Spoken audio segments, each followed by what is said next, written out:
నెల 5న ఢిల్లీలో జరిగే అఖిలపక్ష సమావేశంపై తెలుగుదేశం ఎమ్మెల్యే నాగం జనార్దన్ రెడ్డి అసంతృప్తి వ్యక్తం చేశారు. ముందుగా కాంగ్రెస్ అధిష్టానం స్పష్టమైన నిర్ణయం వెల్లడించాలని కోరారు.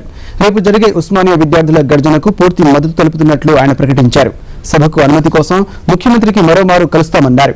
ఎవరైనా తెలంగాణ ఉద్యమాన్ని అణచివేయాలని చూస్తే తగిన మూల్యం చెల్లించుకోవాల్సి ఉంటుందని హెచ్చరించారు.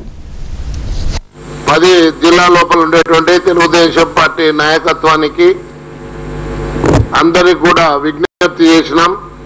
ఈ యొక్క గర్జనను విజయవంతం చేయాలని చెప్పి కోరడం జరిగింది. మీరు పిలిచింది కాబట్టి అడుగుతా ఉన్నాం, మీరు ఏ లోపిస్తారో చెప్పండి, దాని తర్వాత మా నిర్ణయం చెప్తాం.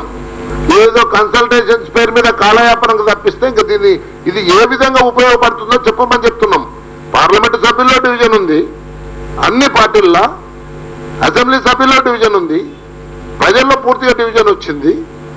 ఇది మీరు కేవలం ఏం నిరూపించదలుచుకున్నారు మీది అంటే రేపు మీటింగ్ 5 లోపలన్నీ కూడా మేము స్పష్టంగా అడుగుతా ఉన్నాం.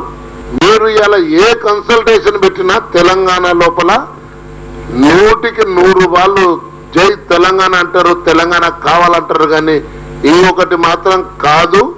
ఇది మీరు గుర్తెరిగితే బాగుంటుంది కేంద్ర ప్రభుత్వం అని చెప్పి కేంద్ర ప్రభుత్వానికి మేము మనవి చేస్తా ఉన్నాం.